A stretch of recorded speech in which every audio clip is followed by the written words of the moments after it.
including Pioneer. And I'm sure that we will be getting questions towards them. So now, next we have this presentation on how to prescribe semaglutide.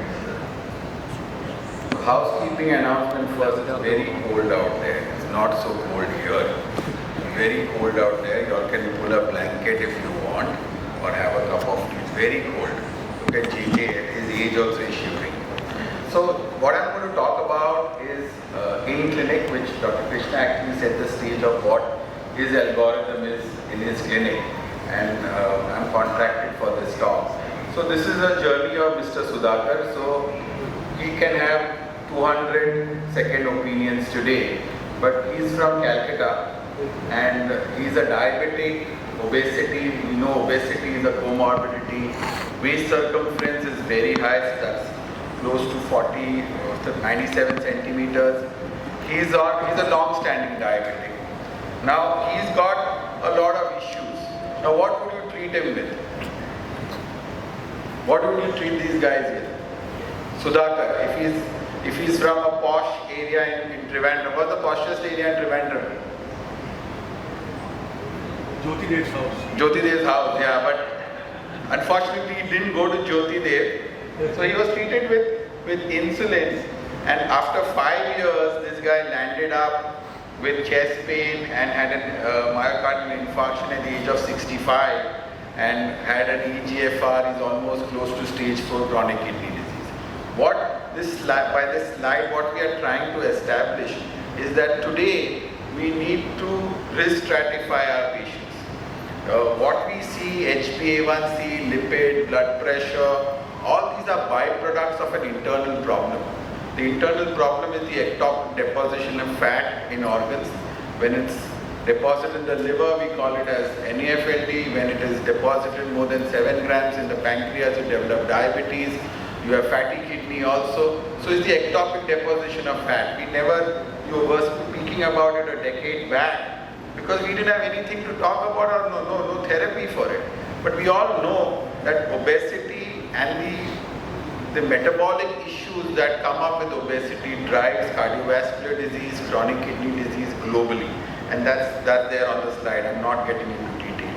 Now, in spite of the ADA, ESD actually shouting from their terraces that we need to use GLP-1, it should be the first injectable to be used in type 2 diabetes. It still never converted into clinical practice, purely because we didn't have it as an oral drug. Everybody knew that GLP-1 has got multiple benefits on it. It's not just the HbA1c, but there are a lot of pleiotropic benefits. It's almost close to a statin. So those benefits we were not offering to our patients, purely because it was not available as an oral drug. And now that we have an oral drug and we have strong indications now, that I'm not getting into details of it, but wherever we know, when you have ASCVD, we have multiple risk factors where we want to promote weight loss or prevent weight gain, we have to use a GLP-1 with proven benefits, which today is semaglutide and dulaglutide, and obviously tirzepatide also comes in there. So again, let's revisit Sudhakar's journey. If Sudhakar had come to JPEF, Jyoti Dev's Diabetes Center 5 years back, would he have been offered guideline-directed management? Because he's overweight, and he can afford. He's got deep pockets also. So would we have put him on something else? Maybe we would have put him on a. What would? Any suggestions from the house that could we have managed him other than insulin? We are not talking anti-insulin here, but he's already overweight. He's uncontrolled, sedentary lifestyle. He's not motivated to lose weight. Would we have put him on something else, or we would have done the same? And what happens that if we don't practice guideline-directed management therapy, like Sudhakar, a lot of patients get into the tangle of cardiologists and nephrologists. So if we do well, half of these nephrologists and cardiologists would be out of work. So this guy could have been treated better. That's the whole process that we are going to talk about. And the Steno 2 was a proof of concept that if you have a multifactorial intervention, you can have really emergent risk reduction, and we are still deriving benefits from a multifactorial intervention where almost 25 years later also we see people who are well controlled then on a multifactorial intervention still deriving the benefits of complete management of diabetes. And again, GLP-1 is, as Dr. Krishna Sheshatri put it right, that they reset something in the hypothalamus. That's the reason it works. You know, because the body itself sabotages weight loss. Because when you try to lose weight, because I've tried to lose a lot of weight, and Krishna also does alternate day fasting. And what happens is your basic metabolic rate slows down, and then you become more hungry.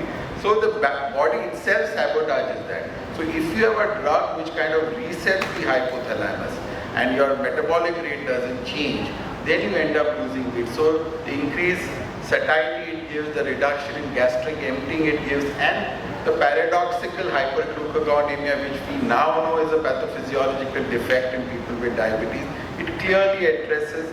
And the alpha cells now we had forgotten, and now we are again remembering them. Semaglutide, as we said, that I'm not a pharmacologist, I don't know, but with the help of tweaking of certain amino acids, they are able to find out how you are able to prevent degradation in the stomach, prolong the half-life of it, and it has a 94% homology to human GLP-1. But the real winner here is SNAC.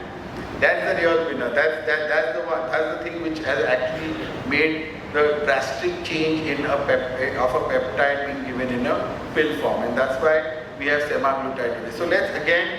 So now he's named Sudha. Now he's got a pet name. So would we have treated him differently? This is a slide which Dr. Krishna Sheshatri also focused on.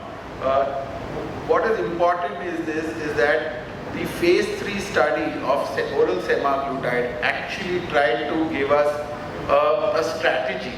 It was not just to clear the FDA. There's a strategy in place, or a clinical strategy that we can use. And if you look at that, Pioneer 2 was versus empagliflozin. And we believe that empagliflozin is a good drug, but at 26 and 52 weeks, the HbA1c reduction was better, the weight was very, very similar. If you look at Pioneer 4, which is versus liraglutide, and we know that liraglutide has been the standard of care as far as GLP-1 goes till semaglutide came in.